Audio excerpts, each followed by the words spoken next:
Welcome to Commoner Law Group's monthly gathering of free travelers.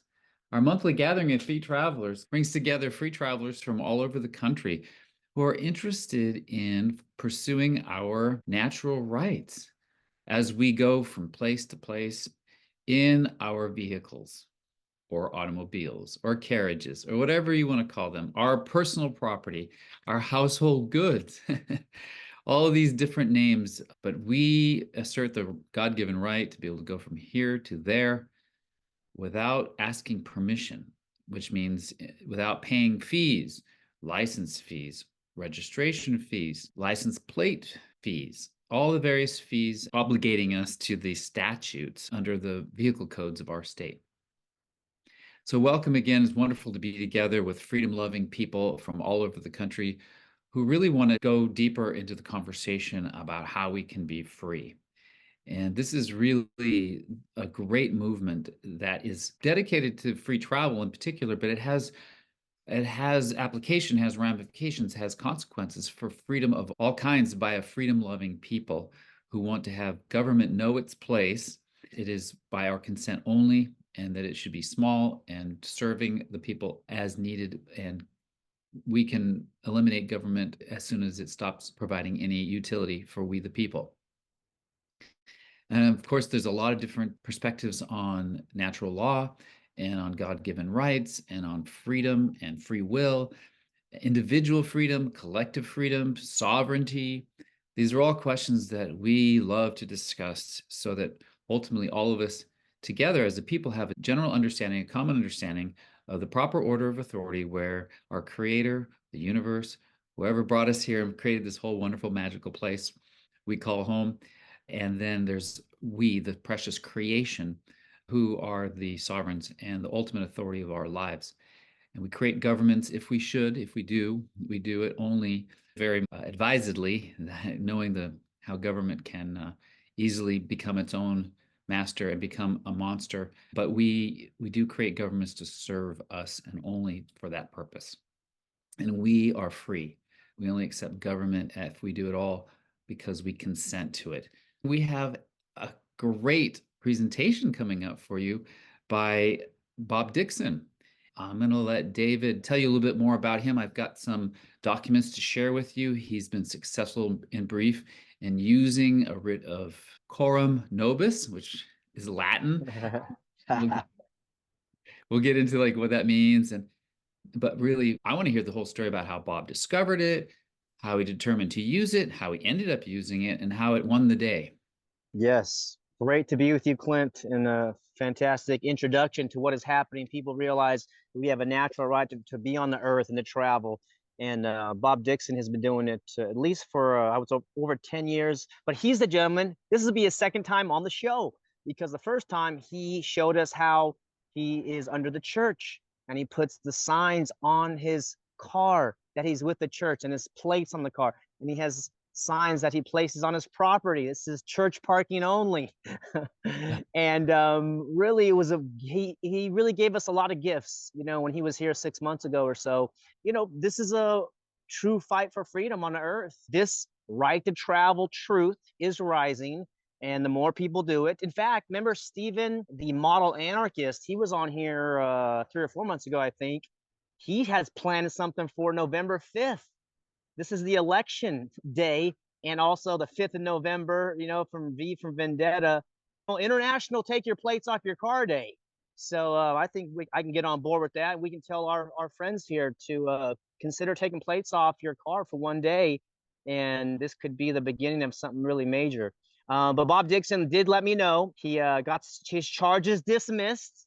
Okay, and he's going to tell you about the charges. I don't want to steal your thunder, Bob, because the charges are ridiculous and it's just laughable. This whole system of court extortion, intimidation, kidnapping, in my case, if they deem you unfit or have questions about your mental stability, they can do anything that they want. And Right to Travels is basically humanity stepping up and saying, you know what, we're not going to participate in this.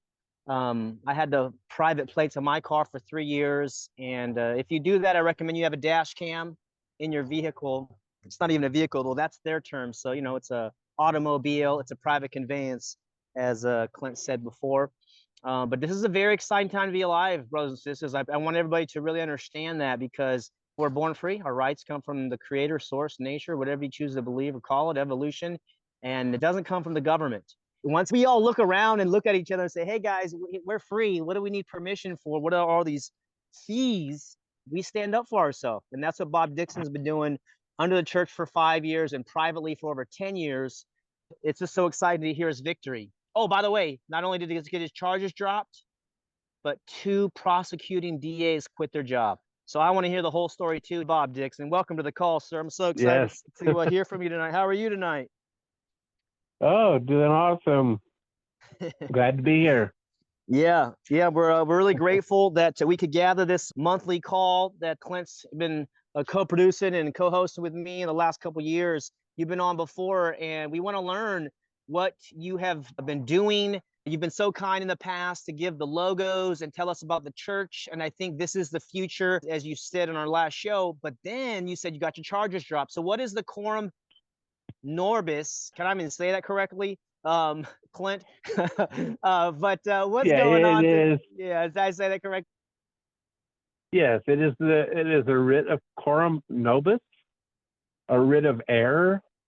It's a demand for dismissal or state the proper jurisdiction. Mm-hmm.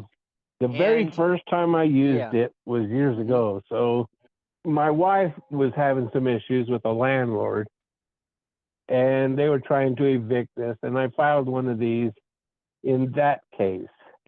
Mm-hmm. And within a week, the judge quit his job and didn't even take his pension or his retirement, nothing, just left. How many years ago? Oh, God, like I said, it was about 12 years ago. Oh, man, that's exciting. It was a long the time judge ago. quit. Okay. Yeah, it was actually in the paper and everything. Oh, man. I mean, it was quite amazing. And that was my first attempt at this. Mm-hmm. I was still trying to figure a lot of this stuff out. And it was like one of those shot in the dark. So I didn't know whether it would do any good or not. So I tried it. The results were just amazing. We ended up staying in the place we were in for another 6 months. So they weren't able to evict us. They dismissed the case and then let you guys stay at the residence?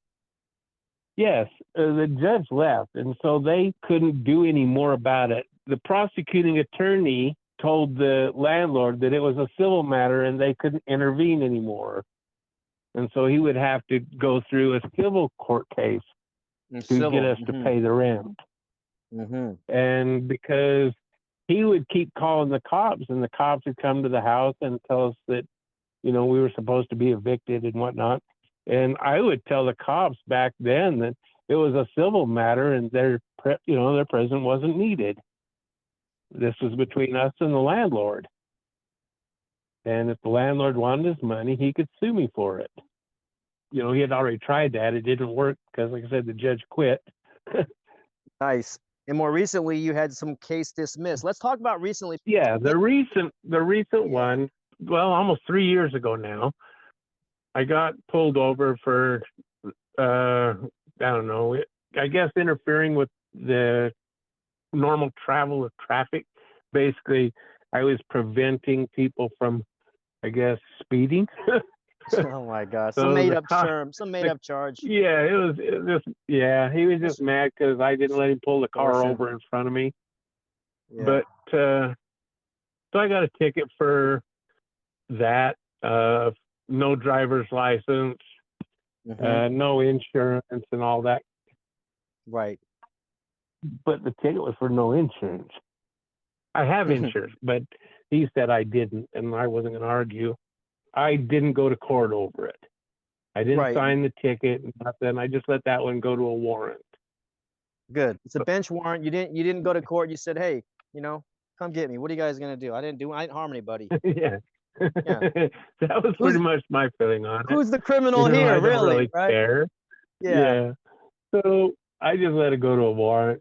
And then about a year later, my son was staying with me, and he had a dog, and evidently the dog went and crapped on the neighbor's lawn, and she had Oh, a problem with it. So she filed a complaint with the code enforcement oh my office, gosh. Oh my gosh. saying that I had this nuisance animal that was bothering her. It was trying to get into her house, trying to get into her car, sleeping in the driveway and wouldn't let her out, and just a bunch of things like that. Mm. And needless to say, I didn't go to court over that either. Right. Didn't go to So, court, right? you know, Don't go into the venue. a couple of years, yeah, a couple of years later, they issue a warrant on, or a year later, they issued a warrant on that one, and I still didn't go. So one day, I ended up having to go pick my wife up from work early, and I was going a little faster than normal on the way home, and and the cop pulled me over for speeding. But Mm-hmm. the problem was I didn't pull over when he wanted me to. Yeah. I went ahead and drove home and Uh-huh. pulled in my driveway. So now he wanted to add evading as well as speeding and no driver's license and whatnot, right? And Mhm. so anyway, they said that they were going to arrest me, and they did arrest me. They ended up taking me to jail I sat there for 12 hours, and they never did charge me with that evading, no speeding, and no driver's license, stuff like that. It's now been 90 days, and I still haven't received a ticket for it. Right. Okay. So that's where we are. So 90 days ago, you were in jail because of this thing. And then they still haven't filed charges against you. And then you filed this writ of Coram Nobis. And then now it's been dismissed. Like you were in court Yes, recently, right? I filed the writ in both the speeding or the first one where I got I guess interfering with the flow of traffic or some damn thing. I filed it in that case as well, but they just dropped it. Sure. They didn't even pursue it. And so the recent one, for some reason, they didn't want to drop it. I guess they wanted me to answer for my crimes. Yeah. So I ended up having to bail out on that. And when we contacted the court said that they still wanted me to go to court, or if I didn't go, they were going to issue a new warrant. So this was for the nuisance animal. Yeah. And for some reason, they didn't want to drop it. So I filed that writ in that case, I don't know, almost a year and a half, 2 years before this court date. So it was already in play by present time when I had to go to court over this. And so when I went into court after I got out of jail, the judge asked me one question. He said, "What would you like to do about this writ?" And I just looked him square in the eye and I says, "Well, all that depends on what you want to do with my case." And he says, "Well, then why don't you go out and talk to the prosecuting attorney?" Now, keep in mind, this is the second prosecuting attorney because the first one on this very same case had quit 2 years ago. So I had an old new one that didn't even know anything about it. And so we went into the office and we were talking, and she asked about the writ. And she says, "I'm just curious what we're going to do about this writ." And I looked at her and I said, "It's self-explanatory. If you'd have read it, you'd have known what to do with it." Mm-hmm. And she says, "Well, I'm going to have to take some time and read this and get caught up on what's going on." So she wanted to set another court date after she'd had time to look at it, which I agreed to only for one reason, and that was because it put the judge on notice at that point, because he should have dropped it and didn't. So now he's actually on notice for not dismissing the case. Well, my wife called the office where the prosecuting attorney was and asked them if she was there and if we could get all of the evidence that they were planning to use against me. And they said she quit and didn't work there anymore. and said that they didn't know what they were going to do. So they said there's a new one that's taking over, and he hasn't had a chance to go over any of it yet. They were confused because they didn't know which case he was supposed to be looking at, because there was the one about the dog and then the recent one about the evading and speeding and all that. So he knew it was there. They knew it was there. I was worried that they were going to bring up the speeding and all that in the case with the dog, but when we got in there, they never brought it up. And I was kind of confused. With my experience is that when they have you in court, they're going to give you all the charges that they have on you, right? I had all these bench warrants also. It's like, I would have, and that's what I would have thought. That they had me in court. They already had me in there, and I was expecting at any minute now for him to say, well, you know, while you're here, we should try and get this other one out of the way too. You know what I mean? And he didn't. And he didn't even bring it up. Probably because they don't have any charges against you. And you're known in your little your city, right? Like you're known. You've been there for like 10 years. So they know you're the church guy. The judge literally knows who I am. I mean, when I walk into court, the judge knows who I am. He's seen me in there plenty of times for other people. So he knows who I am. So go present time, you know, when I went to this last court hearing, and I had a whole new prosecuting attorney.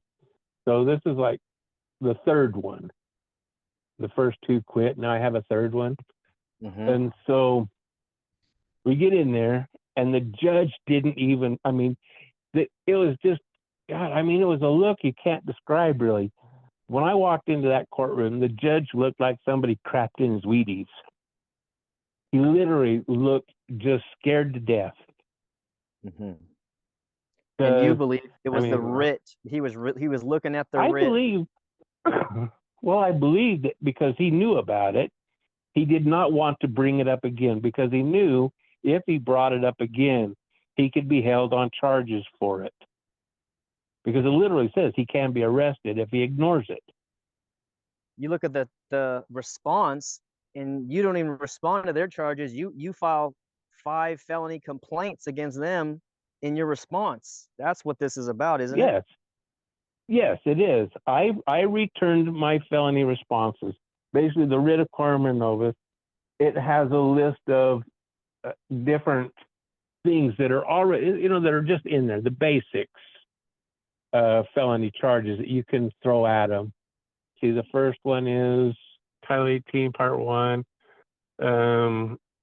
Chapter 79. Anyway, it's got a few. The one I actually filed, I think there's 5 or 6 charges. No, there are actually 6 counts that I charged them with. Right. You said the judge and the prosecuting attorney. And yes, if right there, I don't know notice if of felony. It, but there it is. Notice of felony. It's on page like 10 or 11. And it says that it was sent to Judge Kevin R. Christensen in his corporation name, Judge Kevin R. Christensen et al. So it was basically in his private capacity. And then Brigham City Corporation et al. So in the entire Brigham City Corporation, everybody in Brigham. Utah Corporation et al., including every single person in Utah. And now that one you've got has a different prosecuting attorney on it than one I've got, because you have the first prosecuting attorney, I believe, on that one that shows, let's see, I don't know. Either way, the first prosecuting attorney was on there, and Emily Williams is the second prosecuting attorney. And that was to her in both her corporate capacity and her private capacity. Mann, Hadfield, and Thorne et al. Means the entire company, the entire attorney's law firm, which Mann, Hadfield, and Thorne is the company that Brigham City goes through for their attorneys, like their county attorney or state attorney. city attorney, whatever it is. That's who they go through when they need a prosecuting attorney. And the Levi Traver, or whatever, was the code enforcement officer. So I included everybody in it. And in every charge, I included everybody in it. And you delivered it and served it on them all too, right? Didn't you? What did you do? Certified mail? Yes, How'd you mail it to them? well, I filed it certified mail, and originally I sent a copy to Kevin Christensen, the judge. I sent a copy to Mann, Hatfield, and Thorne for the attorney at the time. And I can't, like I said, I don't remember his name right offhand. Mund, I think it was like, what? Oh yeah, the original attorney's name was Colt Mund. And then the new one was Emily Williams. Mm-hmm. And then you tried to contact them, right? And the third one was Mike. So I contacted, well, because I didn't know who was handling them. So I had to get this information off of the city's webpage, city's website, to find out who was basically from where and their addresses and stuff. And I found out that the prosecuting attorney worked for Mann, Hatfield, and Thorne. So I knew the judge, and I as soon as I found out the attorney worked for Mann, Hatfield, and Thorne, I included the attorney as well as the entire firm. Because I figured, if the first one quit, the second one quit, whatever, then this just includes anybody they have in their office or that they might hire in the future. It just everybody that ever works for them. So I included the entire company. But originally, I sent a copy to the judge. I sent a copy to the prosecuting attorney. I sent a copy to the state Utah Attorney General. And I sent them all certified.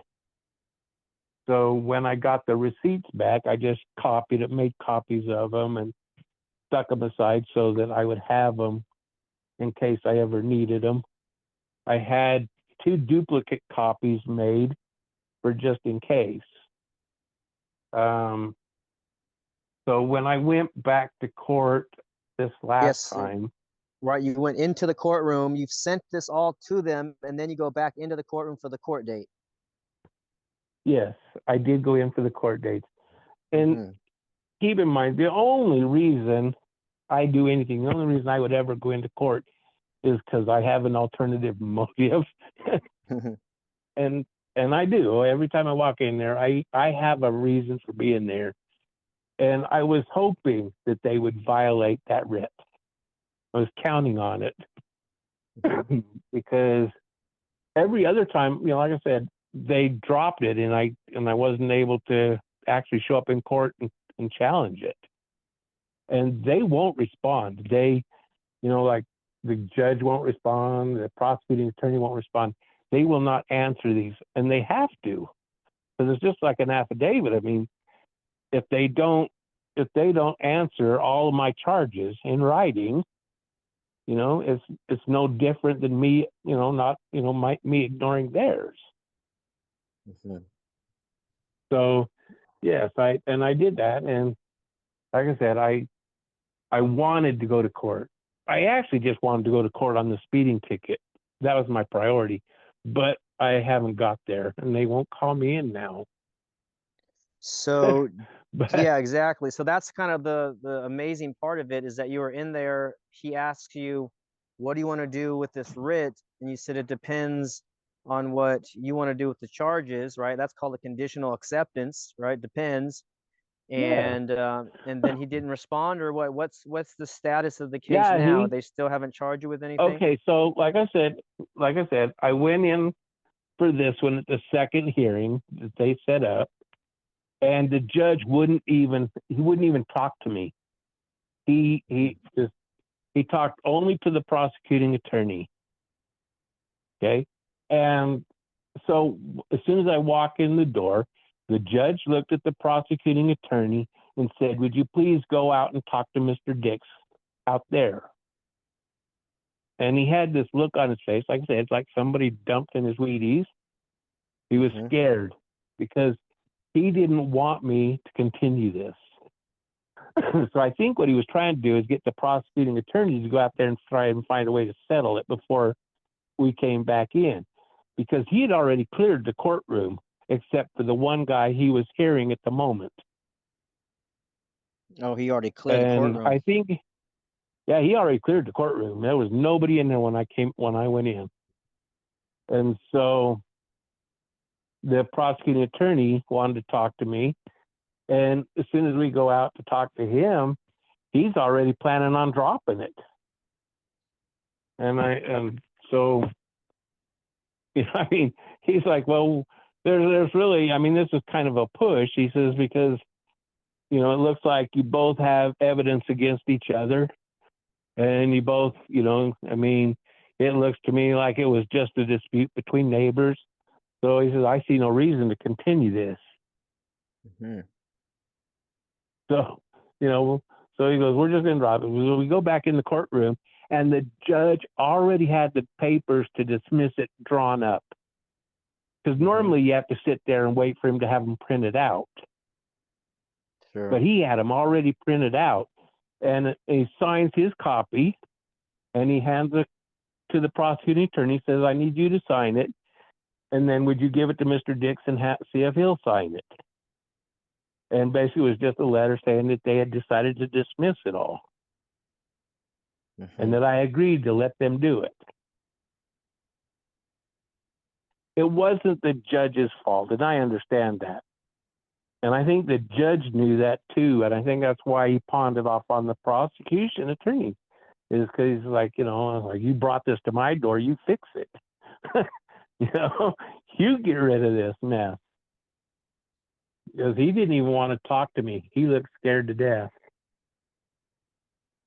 And so, like I said, that only left me with present day where, like I said, it's been 90 days and they still haven't even filed charges against me for the speeding and no driver's license and evading the cop and all that stuff. They haven't even filed charges on that. They had you in court. They could have just presented those charges. So they're not going to even file charges on those, I don't think. I don't think so. I don't think they want to. That's just my belief. I don't think they want to. But the bail bondsman that I got out of jail with, he told my wife, he says, if they haven't brought charges within 6 months, I'm not going to worry about it. So, I got a couple more months to go before we don't have to worry about it. But as it is now, according to Utah, and I'm sure it's the same in every other state, that the statute of limitations on this is 30 days. It basically says that I have a right to a speedy trial, and they have to file those charges within 30 days. And like I said, now we're at 90 days and still no charges have been filed. There's been no ticket, nothing. So my opinion, and because, like I said, this town is small enough that they see me driving all over all the time. They haven't pulled my vehicle over again. So that only tells me that they're keeping their distance. Because they know if they pull you over or take you to jail or to court, you're going to come with some very powerful paperwork, and they're going to have to answer to the conversation. Correct. So yes, that is basically it in a nutshell. They're so afraid of that writ that, like I said, they don't want to see it. And if you read the writ, I mean, and you really need to, everybody should read it, and 3 or 4 times if you have to. I want to go through it, if you don't mind, section by section and use it as a primer. Would you be okay with that? Yeah, I'm okay with that. Okay. Yeah, you didn't even talk about the stamp. We could, if you want to open up the document. I didn't talk about the stamp. The top of the document says place stamp here. You want to talk about why you have a place to stamp here at the top of the document and what that does, Yes. Bob? Okay. Yes. That and there are some people who have been in the, I guess, this line of I guess idea for a while. This goes way back. I mean, this is old. The idea of the stamp is you place a stamp. I use a $1 stamp, and I just figure, it's no big deal to add a $1 stamp on there.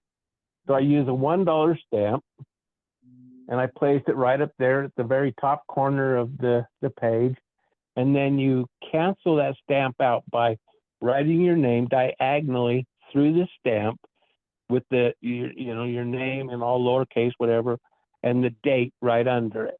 And that cancels that stamp out just as if the postmaster did it. And then you do the same thing on the last page where you sign your name and the notary signs. And, at the bottom of that page, you put a stamp and do the same thing, cancel it out. And then on the very back of that document, you turn it over, you place a stamp on the back at the bottom right-hand corner, and you cancel it out the same way. And the reason being is that turns that document into mail. And it is against the law to destroy or manipulate, somebody's mail. So if the judge tries to destroy it, hide it, whatever, it then goes, I don't remember what the actual charge is for that right offhand. But yes, he can be charged with a felony for destroying mail. Tampering, I guess, mail tampering, something like that. Mm-hmm. And so that's the reason for those stamps. But the reason I place the one on the back is 9 times out of 10, when you file papers with the court, the judge will turn the papers over, so there's nothing showing. And so when you say, I filed this with the court, and you can sit there and say, well, I don't see it here. And of course you don't see it there. But if you put a stamp on it and you say, well, I put a stamp on the back of it, you don't see the stamp either? And mm-hmm. I'm just saying, so if he don't, then he destroyed the document. Mm-hmm. So either way, he has to acknowledge that the document is there. Mm. That's powerful. He flips it over and he has to see on the back page, the bottom page, you put a stamp on it, and therefore it's mail. It's a mail document, which means in the back of his mind, he's thinking, if this guy continues with this path, I might have some mail fraud charges against me or something. I got to get rid of this case. I got to get rid of this guy. He's a judge. He should know those things. It should be no secret to him. You know what I mean? He studied law for a reason. He should know all that. And I believe wholeheartedly that they do know it. They just hope that you don't.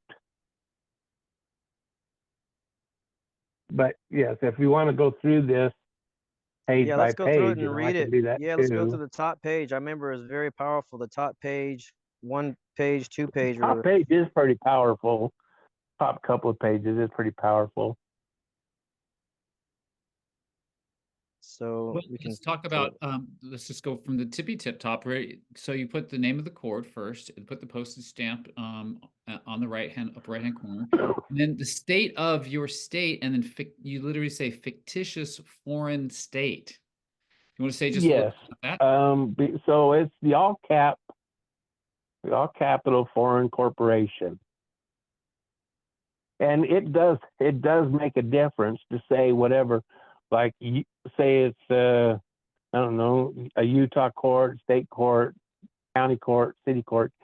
They're all corporations. So the city is a corporation and all that.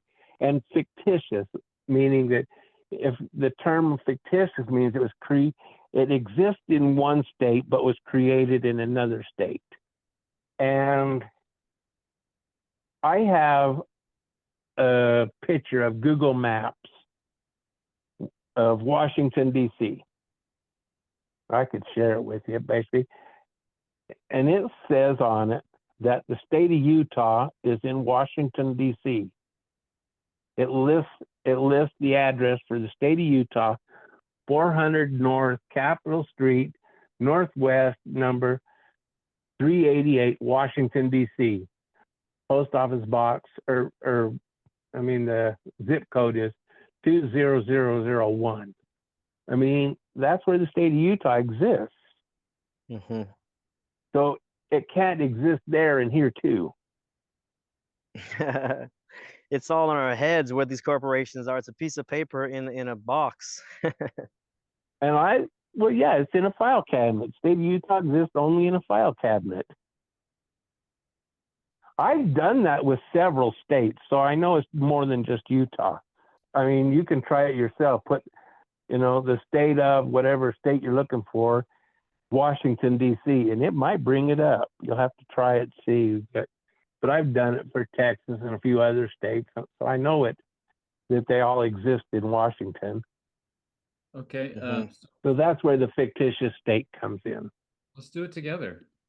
This comes up quite often. People point to a variety of documents, or as we're going to see, this address, to show or prove that these corporate state entities actually exist as a subsidiary of the federal United States corporation. So on Google Maps, and what should I put in the search field? I type in the state of Utah in Washington, D.C. Just, you know how you do that? State of Washington, comma, Washington, D.C.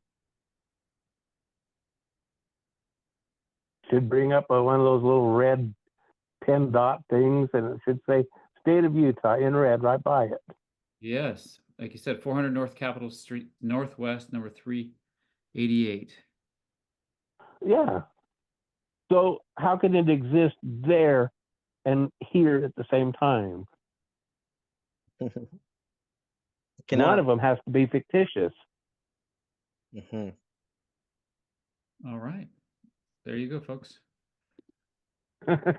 See, I mean, it's legitimate. I can usually prove my point for the most part. And that's what we need. Yeah, exactly. Prove the point. Who's right? Who's wrong? The state and the government and the coercion is wrong, and we're just acknowledging they're corporate and fictitious. Okay, so then you actually put the judge's name and you put your case on it, and so it's you versus the judge. Yes. Oh yeah, judicial notice in the nature of writ of error, coram nobis, and a demand for dismissal or state the proper jurisdiction. So you're demanding dismissal or state the proper jurisdiction. That's so good. Yeah, I mean, most of us, on this call, maybe by now, know that the state doesn't have jurisdiction. So for them to try and state the fact that they have jurisdiction, they can't. And it's easy to figure out if they do or don't, because the Constitution basically says that, I think it's Article 1, Section 8, Clause 13 or 14, something like that. It's basically stating what Congress is allowed to do, basically the rules that govern Congress. So basically it says Congress has the authority to. And if you go down to 13, it says Congress has the authority to create rules for the government. So Congress only creates rules for government, not people. So anything people think Congress creates, it's only for themselves, not us. Right. And then interstate commerce clause, then they got the corporations, right? If corporations are doing business between states, now they come in and say, this is interstate commerce. We can regulate your corporations. Right.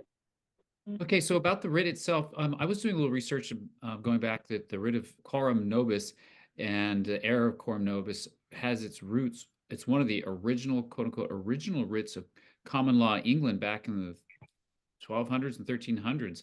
And at that time, writs were just for the exclusive use of the crown, because the crown and the chancery stood in his place to adjudicate different court hearings. But of course, we in America inherited or took the sovereignty that the royals once had and placed it in the people.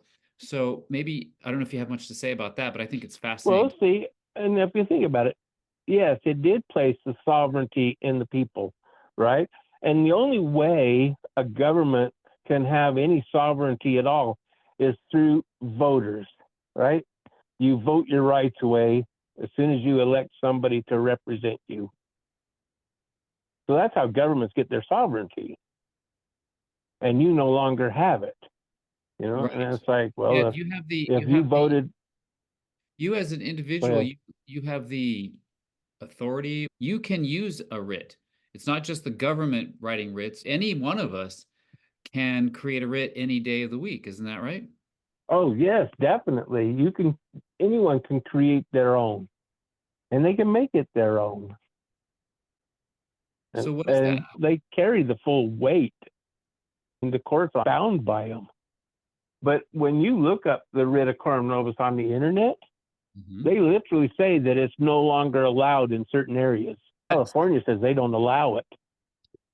Oh, really? Yeah, California says it's out. Yeah, they don't allow it to be used in their courts. Yes, that was also part of my research in preparation for tonight, was that there's a whole history behind the writ itself. And then, yes, in recent American history, as is the case with a lot of jurisprudence, the legislators of the states and the legislators in the federal government have a whole agenda for decades to pass laws that restrict the use of different writs and other kinds of rules of court that ultimately end up limiting the exercise of freedom and power that we, the people, have in the courtroom. Is that your assessment as Oh well? yeah, they are doing everything they possibly can. I mean, just trying to hide, some of the case law and stuff like that proves the points. You could actually point to where the cases where there's no victim or whatever, right? Habeas corpus? Yeah, habeas corpus is another one that they're trying to hide from everybody. I've looked, and there's so many places where they're saying that that's no longer a valid argument for court. And I'm like, what? Right. They're trying to get rid of habeas corpus. And I think my friends might have filed that when I was in jail for the activism a couple years ago. And yeah, it's like the writ of habeas corpus is like, free my body, let go of my client's body. You've got their body, their corpus. What are you guys doing? It's like the most basic thing. It probably goes to the 14 and 1500s too, Clint. I'm glad you looked that up. It goes back to the 1200s with this Coram Nobis. It's like, yeah, this is the idea that they're trying to delete from human consciousness, is that they can just seize your person, seize your body at any time. Oh, sorry, we're not going to file charges, and that's what they're doing to you, Bob. And they did that to me too when I got arrested at the post office for not wearing a mask. But when you read this, you see, I mean, it literally, you can see how it leaves them no options. I like the idea of pushing the power back in their face and saying, no, we're not committing the crimes. You guys are committing the crimes, and here they are. You're familiar with, notice the principle is notice the agent. Yep. Right?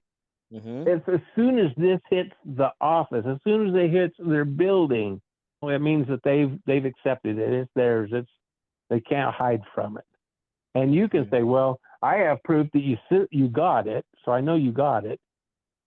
Now respond. And they can't deny it one way or the other. Yeah. Yeah. See, it becomes law as soon as it hits their desk, whether it be the front desk or whatever, but it becomes law.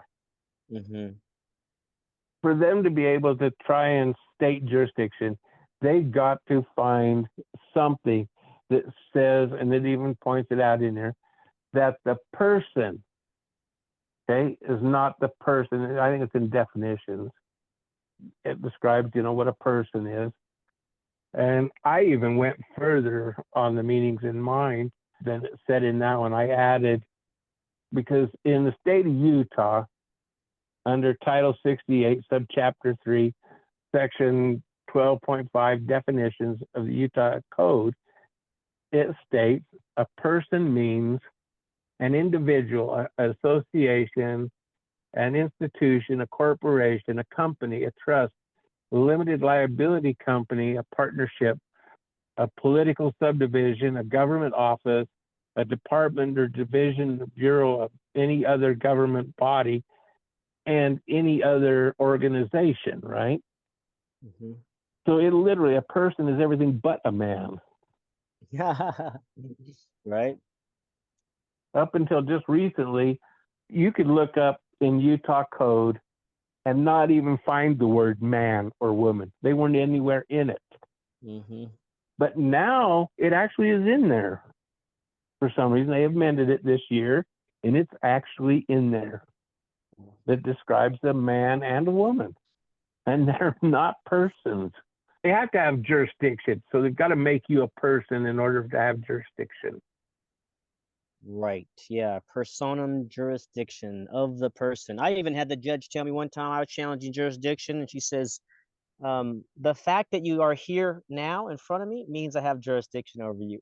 I couldn't believe And she nine said times, that. and generally speaking, they think it does. And Well, you know, it kind of does, right? We're there, we're participating yeah, in it their does. scheme.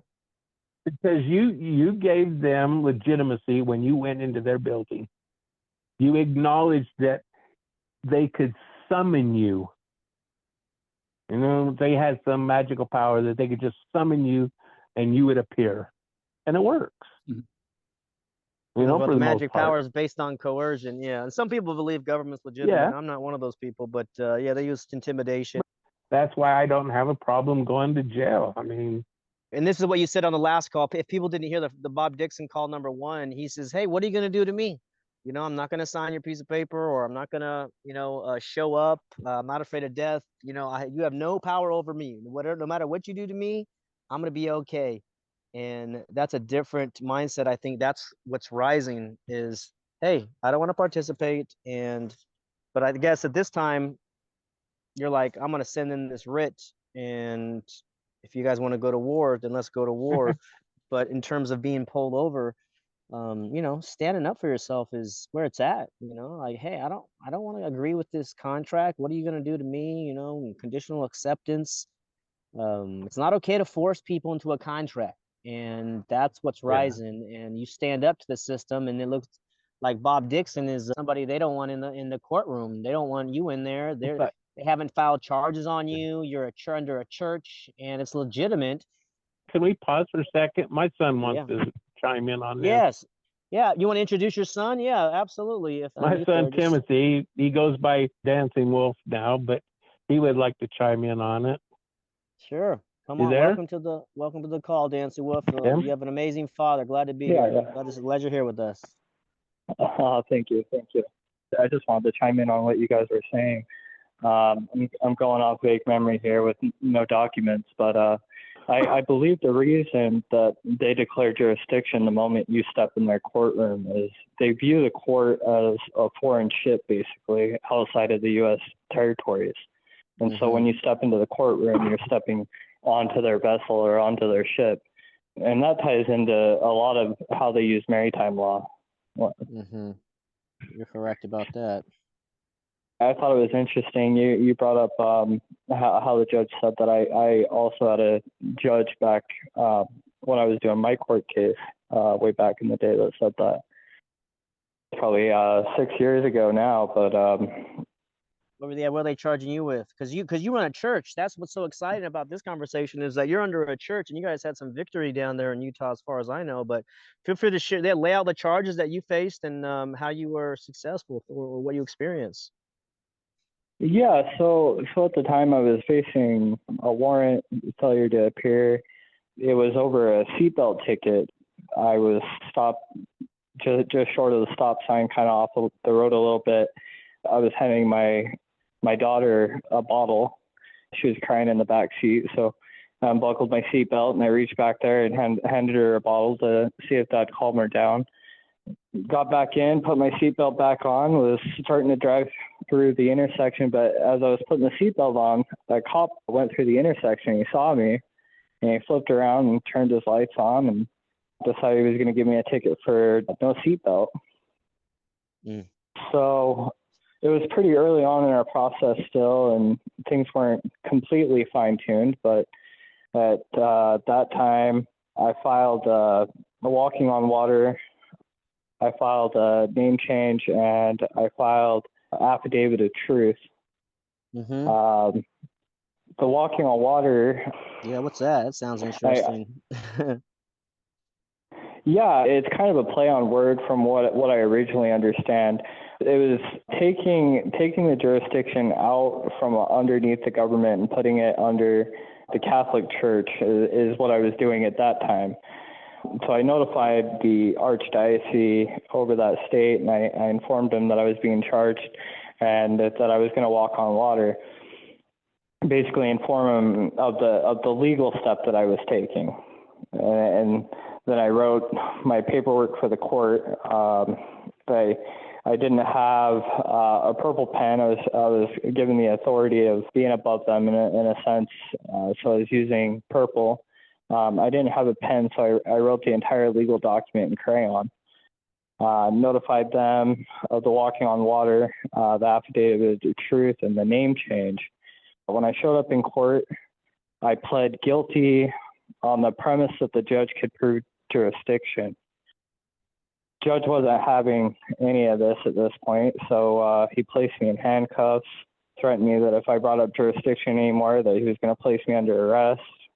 He was getting frustrated because I wouldn't say that I understand him. At the time, I was not using the terminology understand because that can be taken as a play on words, as me giving the judge power over me. I stand under him. Right. Understand. Mm-hmm. And while I was in handcuffs, the sheriff chimed in and said just that, do you comprehend? And I was like, yeah, I comprehend what the judge is saying. So the judge had me unremoved from handcuffs. He changed my guilty plea to a not guilty plea, and then moved my court date to a later date. When I returned, it was a completely different vibe. As I approached the court doors, there was about 8 to 10 police officers. I was there with my friend. He was going to record the whole thing. We were immediately put up against the wall. We were frisked. We were brought in the courtroom. The judge played a little game on where I was going to sit, and then basically threw the charge at me, asked if, meanwhile, in both situations, he made me sign out under the name change. So that gave me a clear understanding that they accepted the document, as they had me sign out under the dancing wolf. Mm-hmm. Did you change your name? Okay, that's the significant point. You changed your name. All right, continue. That's good. Yeah. From that point on, and it's been about 6 years, there's no evidence. I can't prove it, but the interactions I've had with police have been interesting on the least. I've been pulled over for speeding. I've been pulled over for no insurance. I've been pulled over with no driver's license.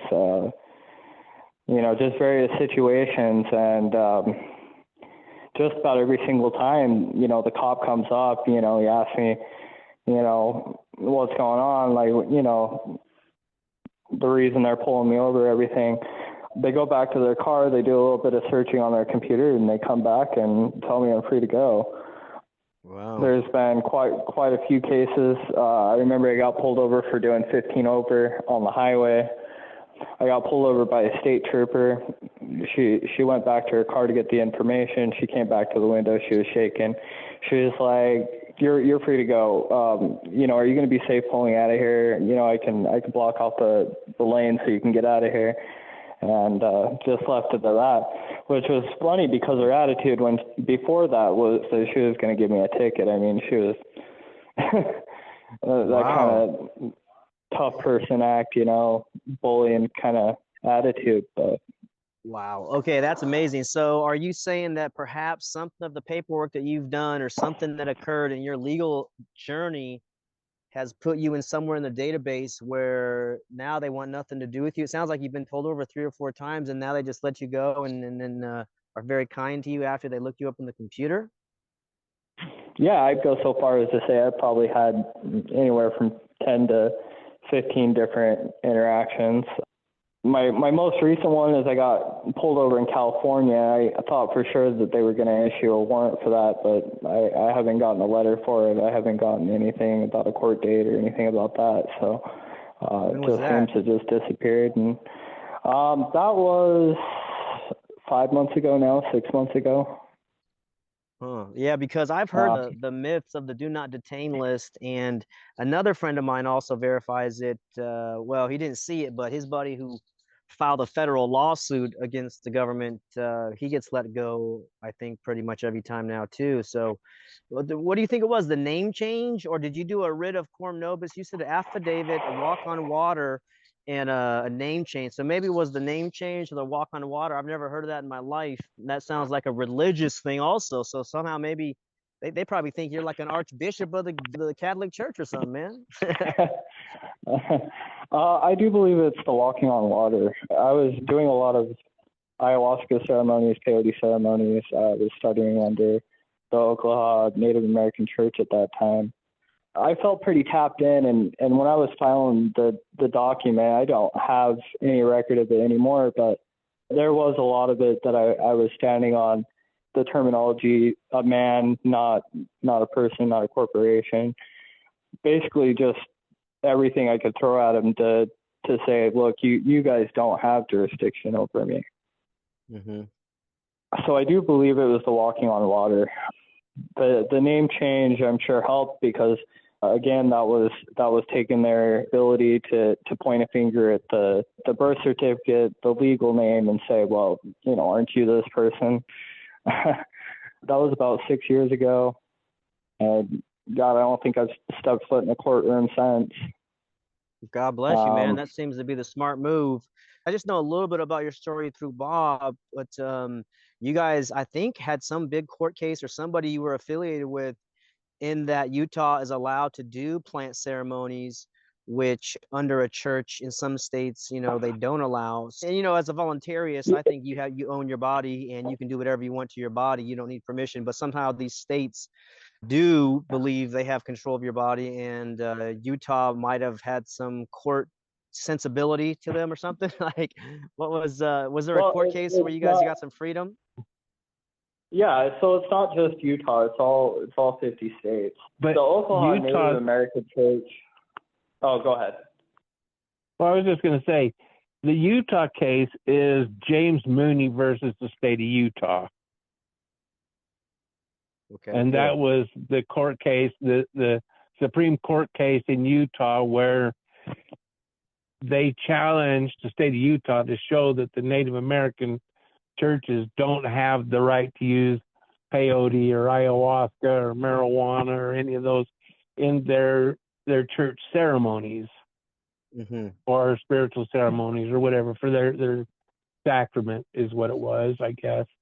And so they lost that case. So yes, the Native Americans church won that case, but it also states that it was not just for Native Americans, that it was anybody had that religious liberty.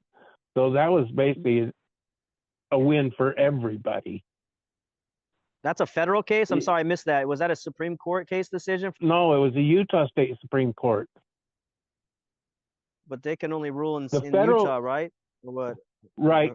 But the federal government tried to come after Utah, and Utah wouldn't let them. Utah flat out said, no, you're not going to do that. We've already lost. We're not going to try this case again. So the state of Utah stepped in and said no. Because they knew if they lost at the state level, they're going to lose at the federal level too. Yeah, so essentially, as long as you're under a church, you're affiliated with a church that looks at, cannabis or peyote or ayahuasca, or basically any natural herb as a sacrament. Right. You can possess, distribute within the church those items across all 50 states. Good. Basically untouchable as far as that goes. I can show proof that we can do that, because even back before Utah made it legal here for medical, we were sending it through the mail through the church. We just sent it from one church to the other church. And even had a package confiscated at one time. Oh, yeah, we did get one package confiscated. And I contacted the state post office in Salt Lake, and I asked them where the package was. And I told them that it was confiscated for some reason. They believed it had, something that, illegal in it. And I told them, I says that it was a product coming from one Spirit Falls church to another Spirit Falls church, and that they had no jurisdiction to confiscate it. And they said, well, the package had already been destroyed, so they couldn't return it. But they said they would no longer stop them, but they said they wouldn't stop them in the future. Wow. That's very intriguing. So we did go through the post office. And like I said, when we were sending cannabis from one church to another church, it went through just fine every time after that. Yeah. Yeah. So the church has this protection because the church historically transcends the government, and that's been one of the secrets. And your work has been very helpful, Bob, to help us learn some of this. We've heard it from some other people, but we're trying to find a remedy. We want to be left alone, and if we don't know, we're spiritual beings. And that's why I think this writ is it's major, because I know we don't have enough time in this call to go through it line by line and explain it all. But if you read it, it's pretty well self-explanatory. Yeah, maybe Clint has some questions. We do have about 45 minutes, and maybe some of the confab community of the free travelers here, maybe they have some questions. I have so many questions, but I just wanted to get the story out. All right, well, let's go with them then. Yeah, Dancing Wolf, and it's great. I mean, you're breaking some great news here, man. This is very, very exciting to learn this stuff, because we just want this shield of protection, and I think the church might have it. So, Clint, what are your thoughts? Yeah, thank you. I'm particularly interested in these counts. So I understand a Coram Nobis is a correction, or is it a kind of an appeal because there was an error in a court case sufficient for you to bring. Yeah, it was an error because they didn't have jurisdiction. And it was specifically because they didn't have jurisdiction. Then we read count court. Well, it says charges. And now you have charges. So maybe, I don't know, I'm going to ask you how you came to these 6 charges and why these 6 charges. So I didn't write the document. It was given to me years and years ago. And even a few years after I received it, I still didn't know what to do with it. It took me some time to figure out how to use it. Basically, trial and error and reading it several times over and over and over again. It took me a long time to figure out how to use it. The document, for the most part, the notice of felony charges, 1, 2, 3, and 4 were already in it. I didn't create those. But when I read them, 253 in that? What's that? Do you use 253 and 252 in that? I believe that's the numbers. Felony for pretending to be a police officer, and then 241 and 242 were already in it. Right. And most people know what 241 and 242 are. 241, conspiracy against rights, and 242 is deprivation of rights under color of law. Now those are well-known ones. Right. Yeah, most everybody's familiar with those two.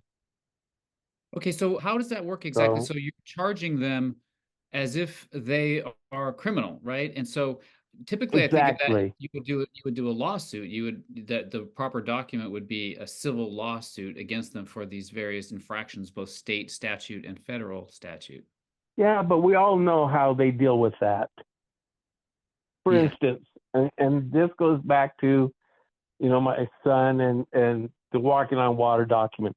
The guy that created that walking on water document that he used is sitting in prison for the next 38 years or 40 years or whatever, because he tried to sue those judges. Right. Okay. So that's what the bridge was, is that if you try to sue the judge, now they get serious and now they bring their big guns. But if you just reply, they'll send everybody in their dog after you try to sue them. This is kind of a back door in. It's kind of like a shortcut or something like that, showing them that you have teeth to fight and that you're going to, because to put some of this stuff on the record saying, hey, judge, hey, prosecuting attorney, you guys are now committing felonies. And you said it, you know, he had a face like he had, you know, crapped his pants. Yeah. I mean, so you saw the fear and terror in his eyes when he read some of this stuff, because he's never gotten a felony complaint, I'm sure, because it's the most like weird thing. I tried to file a federal lawsuit and they threw that out for me too. So I understand what Clint's asking you is like, I guess you just take a step over. Because I'm not trying to sue anybody, to be honest. I don't care about money. I really could care less. My thing in this is, and always has been, you know, do unto others as you'd have them do unto you. I am willing to let the judge walk away. Not going to sue him, not going to come after him, provided he leaves me alone. And that was my only goal in all of this. You stay in your area, I will stay in mine, and let's not intermingle. All right. So, Portia, thanks for being here. Go ahead and with your question. Hey, greetings, everyone. Thank you, as always, for this wonderful confab. I really enjoy it when I'm able to join you guys every month. Thank you, Bob, for your presence and for your experience and sharing everything with us. I actually have a case that I'm presently going to be dealing with. I've been dealing with it for 2.5 years through postponements and adjournments and so on and so forth. So I'm looking forward to using this writ that you spoke about here, the Coram, is it Nobis? Yes. Yeah. So let me ask you, with this, this was a speeding ticket that I got in 2021. You Would say this it's a be speeding applicable? ticket? Yeah. Mm-hmm. You say it's a speeding ticket? Yeah, they What accuse state? me. Pardon? In New York. I'm in New York proper. There's no speed limit laws in New York. Yes, there is. I mean, New York is the same as Utah. There are no speed limit laws. In well, fact, most states have no speed limit laws. Yeah. With the You quorum, can file this anytime. okay. Because You let me, can demand if I, jurisdiction at any point in any trial. okay. So once you file this, Mm-hmm. you have to be prepared to stand on it. You have to be prepared to say, you know, you basically, when I walked in there this last time, Mm-hmm. I had copies in my hand Okay. of the same things that I sent to them. I had notarized copies in my hand. Mm-hmm. And I was prepared to hand them to the bailiff and say, I want them arrested. Mm. Oh, I'm willing to do that because I'm not intimidated by these people at all. They're just a bunch of vigilant, well, and that's when I walked in there, I was prepared to have the bailiff arrest them. Mm. And it would have been his job to arrest them, because it literally says in there that they can be arrested for that. There's actually a part on the last page that says demand for arrest. Right, you put that in the document. I got a question. Demand for seizure of evidence, demand, in the morning.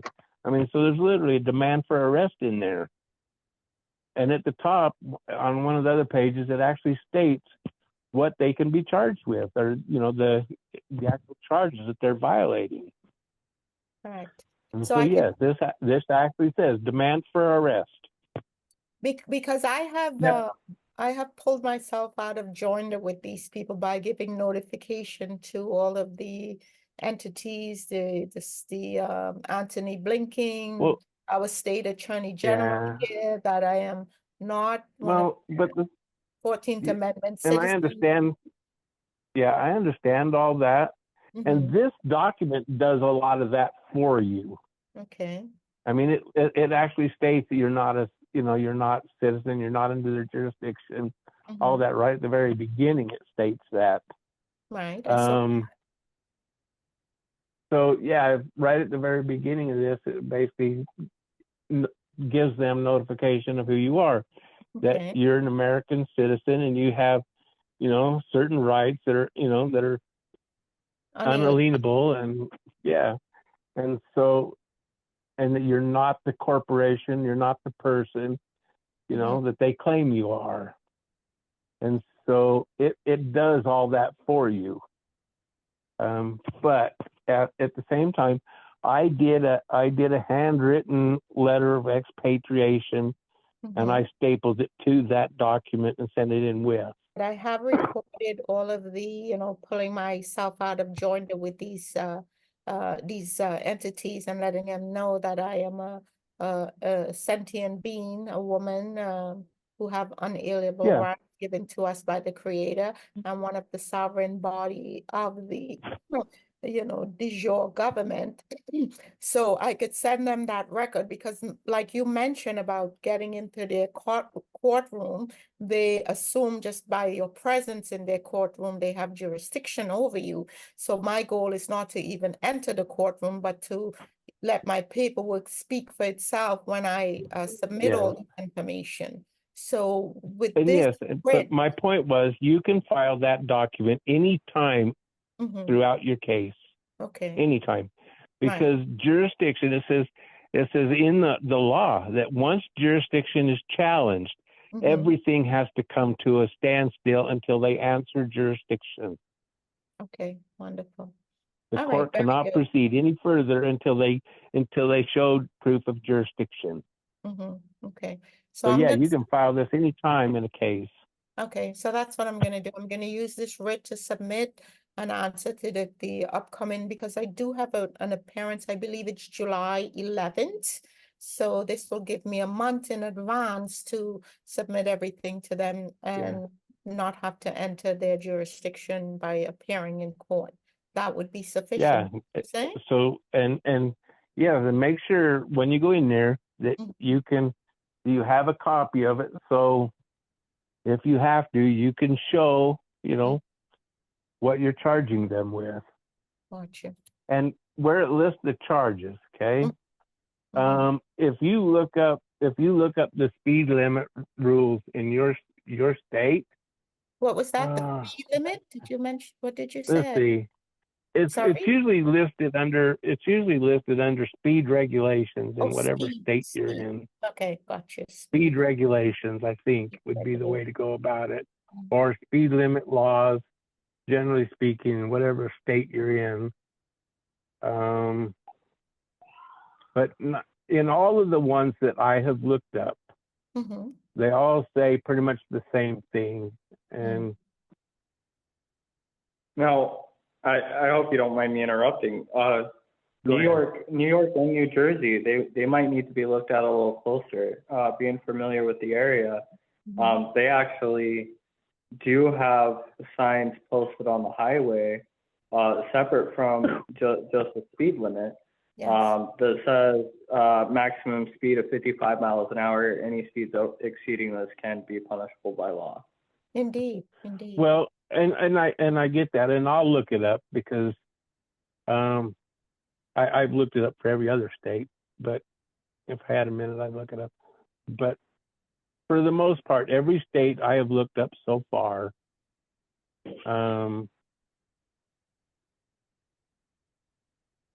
they all say pretty much the same thing. Basically, it says a person may not operate a vehicle at a speed greater than is reasonable and prudent under the existing conditions, given regards to the actual and potential hazards then existing. And every state I've looked it up, that's in there. Well, I just looked it up. It is in New York. Says no person shall drive a vehicle at a speed greater than is reasonable and prudent under the conditions and having regards to the actual potential for hazards then existing. That's New York law. So it says the same thing. Absolutely. Thank you for that. I'm going to follow up and look that up myself. I believe that I did. And as you mentioned, it's in New York Vehicle Traffic Codes, Title 7, Rules of the Road, Article 30, Speed Restrictions, Section 1180. basic rules for maximum speed limits.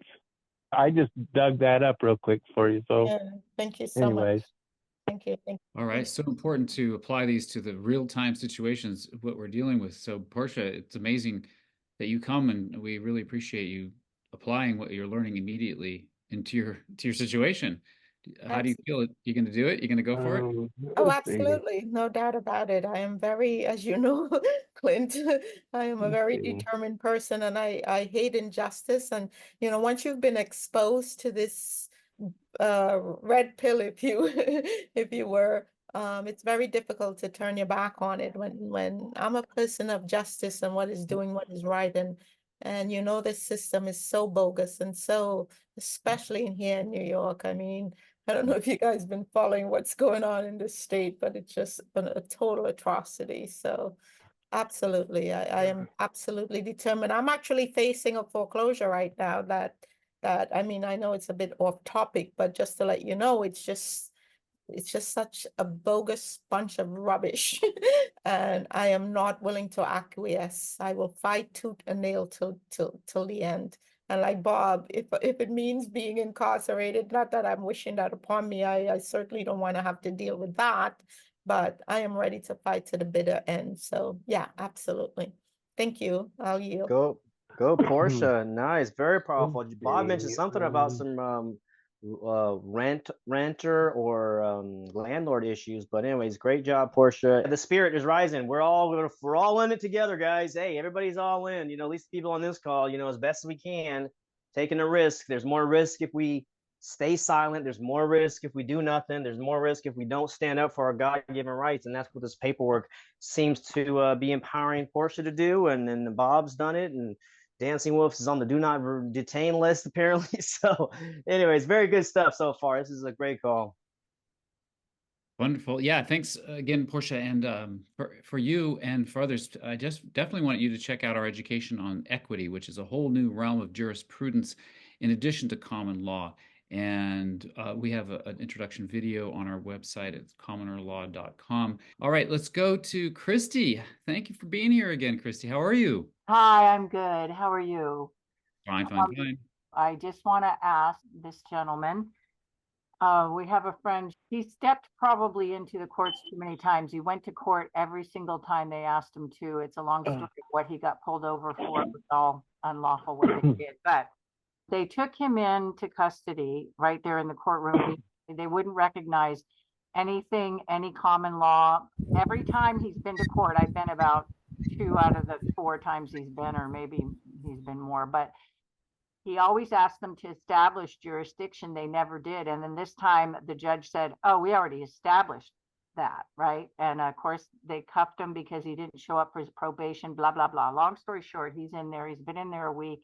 It's been very hard to get a hold of him. He's not using an attorney because he knows that's all a bunch of BS. He's not used to being in this situation. I've only talked to him once, and it was very brief the other night. He's, you know, kind of frustrated because they have him 23 out of the 24 hours a day inside. He hasn't been able to contact us or myself again or anybody. I think they're not doing very good things there with him. He's never been in jail. We're not trying to go down that road with the bail bonds and all that. And it just seems like a waste of money because they just take that money and you never get it back. But would it even be worth trying to get him out on bail bonds, or would your writ work? That's kind of even though would a writ yes, work? the writ will work. Yes, the writ would work. Like I said, you have to file it by sending it certified mail to the court, send a copy certified mail to the prosecuting attorney, and if need be, send one to the state county attorney or the state attorney general or whoever it is for that state. But definitely to the judge and the prosecuting attorney. And then, like I said, take a copy into the courtroom with you so that, you know, if the judge tries to say, I didn't get it or whatever, make sure you have the receipt saying that you sent it certified and that they signed for it. But he's in there. Can we do this for him even though he's not in there? I mean, they have him. We haven't been no, anyone can file that on his behalf. I did it on my wife's behalf. Okay. And what, I mean, you got out on bail. But you have to file it, under his name. Oh, of course. But you got Yeah. out on bail. Did that put you back in their jurisdiction when you did that or not? I still, yes, I bailed out of jail and I still used it. No, I won't get my bail money back, but I used it and they dropped the charges. So, Right. but you know, like I was telling my wife on this, you know, the bail money that I paid out on this was more than worth it to see the look on the judge's face. Right. Well, for him, it's You know, I'd to have get paid him out of there. I'd have paid that twice over. Just Yes. huh? Yeah. I mean, for him, it's to get him out of there because he's been in there a week, and I know I don't think they're letting him even make calls or do anything now because we haven't been able to get a hold of him. Well, a lot of times it's difficult because, like I said, I spent 12 hours in there and nobody even talked to me the whole 12 hours I was in there. Yeah. Okay. It wasn't until they were ready to let me out that anyone even come and talk to me. Right. All right, Christy, thanks so much. Thank you. All right, thank you. Let's hear from Abra now. How are you, Abra? Hi there. I'm good, thanks. So my question is, can this be used on an old case? How far back can you go with this? Well, it has to be kind of an ongoing case. It doesn't really work in a case where it's already over. Okay, so I have a case that doesn't show up as closed, dismissed, or anything. It just shows up as blank because of the stuff I filed on it, and they stopped contacting me, but I'm pretty sure it's open and they're still rating my estate. Well, I don't know. Again, like I said, that's kind of a judgment call because me personally, if they're not bugging me, I don't care. But you know, to each their own. If you know, I mean, if you think you know that they're going to continue to come after you, or if you're worried about them continuing to come after you, then by all means file one. It doesn't hurt to file it. And my other question is, so if they violate the writ, then what do you do next? Once you file it, yeah, once you file it, you have to be prepared to make it work. You have to be prepared to have them arrested for it. Okay, so you would turn them into to who? You hand a copy of the writ to the bailiff and tell him to honor it. Okay. Because there is a section on there that states that if they cannot show jurisdiction and they can't answer all the charges listed in there, they should be arrested. And it literally has a demand for arrest. Pursuant to the laws of the United States, we the people demand the arrest of the above named felons. And so in that case, you're putting the bailiff on a hot seat because now he has to face the reality of whose team he's on.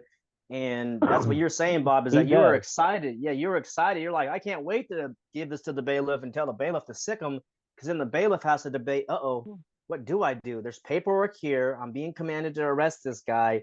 And now this is probably just going to increase the heat and the pressure on the whole case. The bailiff's job is to serve people. I mean, how many times have you seen somebody in court or been in court where, you know, the prosecuting attorney says, you know, here, I need him served with this. And the bailiff takes it and brings it over and serves you. Right. You do the same thing in reverse. You tell the bailiff, I need the prosecuting attorney served with this. I need the judge served with this. And let the bailiff do his job. If he refuses, you know, then he's derelict in doing his duties. And then because he neglected to do it, he is open for a lawsuit. And then, yes, you can sue him. So my last question is, I would love more information on the Walk on Water document. The Walking on Water document. I just like the name. You know what I mean? That's great. I need to kind of explain the background on this, because there's a lot of people who don't remember where all this began. I mean, people will sit there and they claim they're American state nationals, but they have no idea where it started. You know, or the people that have paid the price for this.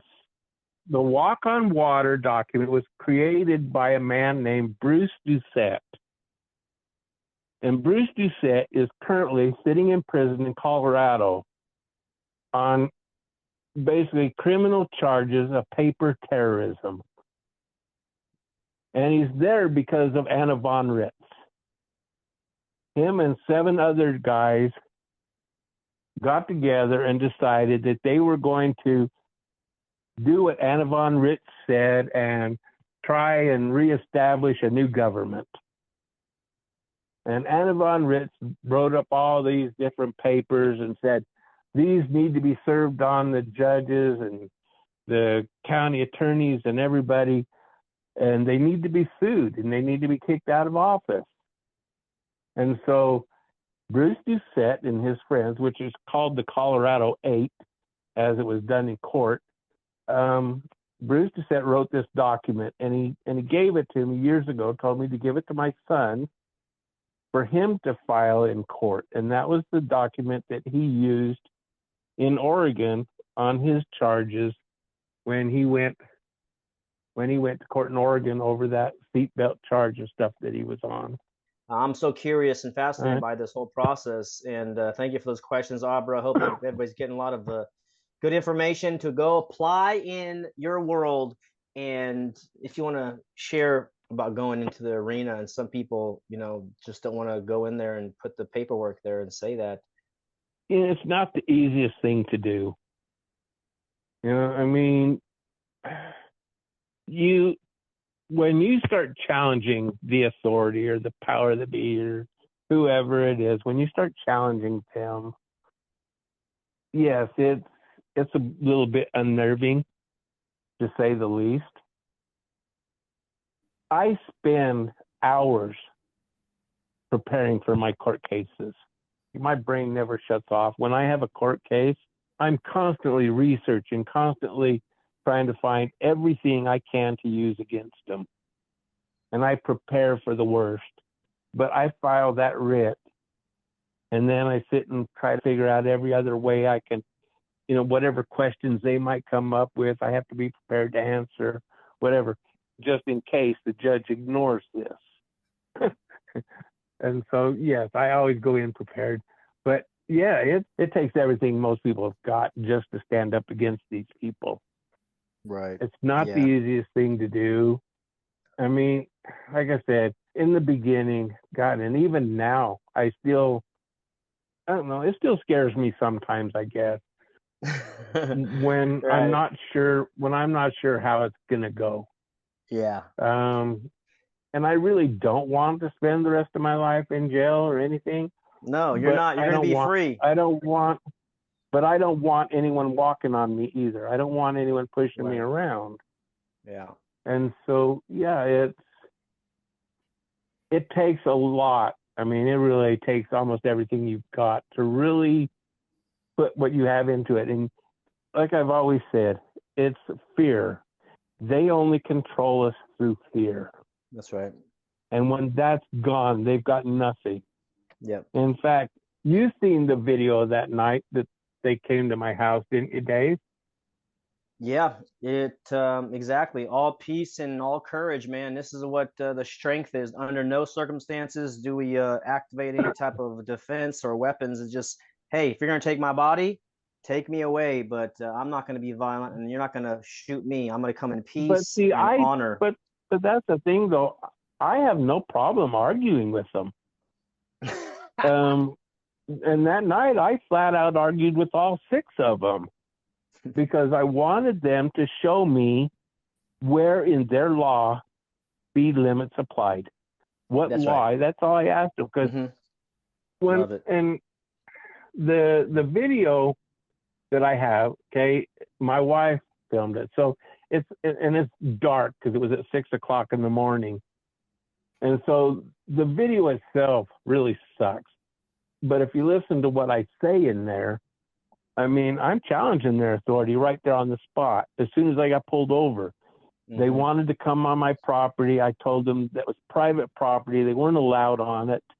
I says, this property, and I have signs out there everywhere showing that this property is under 24-hour surveillance, that it is church property and they have no authority there.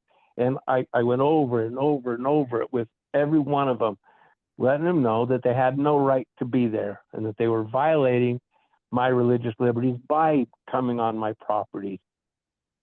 And I told them about, the Utah Constitution says there shall be no union between church and state. And I said, and this is a church and you are part of the state. And, needless to say, they did ignore me. But at the same time, when my wife pulled my law book out of my truck and showed them where the law states that there is no speed limit laws in Utah, they were just beside themselves. In fact, most of them just walked away and didn't say another word. The only reason I went to jail was because the one cop had the little man syndrome. And he just wanted to arrest me no matter what. He didn't care. He had his hand on his gun the whole time he was there.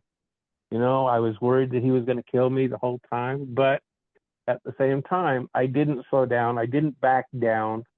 In fact, my hand was completely dark purple by the time they got through with me, trying to put my hands behind my back and stuff. So I do fight back.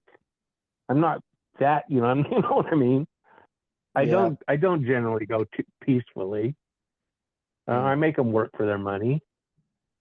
And the reason I do it is because I don't have a fear.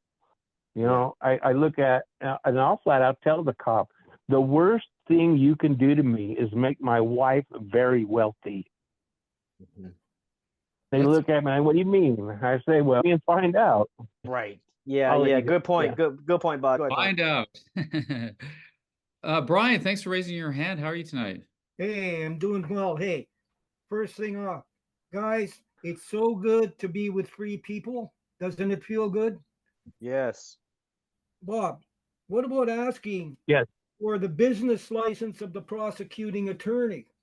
I've had two speeding tickets, one on Shasta County, which I used the administrative process, whatever you want, that went away. I'm being hassled now by I got one here in my own county of Yuba in California, and they're hassling me now. They keep sending me the notice that I owe them $231, and now they're going to send it to the franchise tax board to collect. But I've sent in everything. But one of the things that I was asking you, by asking for the license of the prosecuting attorney, he cannot answer that, can he not? No, he can't because there's no such thing. Yes, exactly. So, but this writ would help there. Yeah, that's good. You could use this writ in that same position. Just use this instead. File the writ and file it against the prosecuting attorney because he has to produce that stuff. Yep, exactly. That's all. Thanks very much. Blessings to you all. Fantastic. Thank you. Blessings to you. All right, let's see. Ken. Everything we're doing here is just absolutely awesome. And I really love the way that you're correlating this writ in with a lot of the stuff that I'm familiar with, which is the non-citizen nationality, and just bringing that writ as a combination of citizenship changing status and kind of the negating of the commercial side of the entire equation. So what you're doing here is really beautiful, and thank you very much for all of it.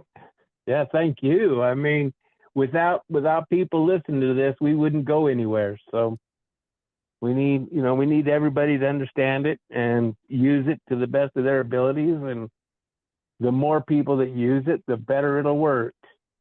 Well, and the beauty that I see is that, Clint, as you keep on bringing in great speakers and great topics of conversation, we all talk about different angles on the spoke of freedom.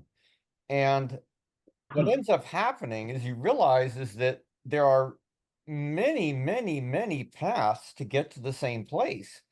And so all that does is incite your greater creativity to come on up with your own and to come on up with your own solutions and to not be afraid of whatever else is out there, because you realize it's all fiction, it's all paperwork, it's all contract, it's all by consent.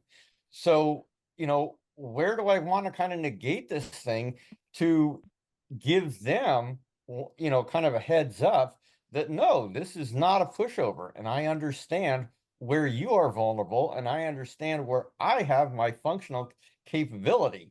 And of course, the real thing is all comes down to the fraudulent oath and bonds. It all comes down to the fictitious, commercial system.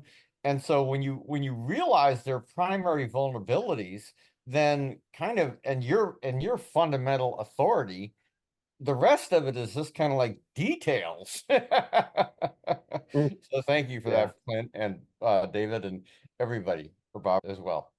I yield.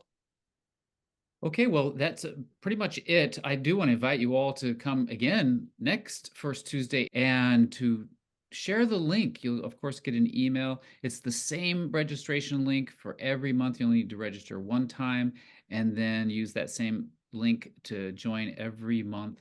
Spread the word. Post the link on social media, please. Get it out there. You can copy and paste that link and have everyone showing up. Let's double the size next month and have this movement just grow and grow and grow. So with that, Bob and or David, you want to take us out? I appreciate you giving me the opportunity to share and talk, and got to get the word out. So we're getting the word out, and there's an international Remove Your Plates from Your Car Day, November 5th, by the Model Anarchist on Instagram. Follow him. He's got like 60,000 followers. This event's going to happen. He's all in. I met him up here in Redding, California at a comedy show. He does comedy also. So just know you're part of a big movement. It's great to see Portia standing up, and Christy and whoever else is a gentleman there, and Ken and Brian and all these people who ask questions. We're not alone, okay? This is the secret. We are together. Humanity is beginning to realize this truth. It was great to have your son, Bob, on also, Dancing Wolf, and to share some of this information. The James Mooney versus the state of Utah case. Very interesting stuff happening. So get involved in the game. This is what this is about. And then thank you, Clint, for creating this. So we're doing a great job every month. Yeah, this is the invitation for you to lean into the power that you are, the life that we are here living. And there's a massive, great self-ownership awakening that's happening.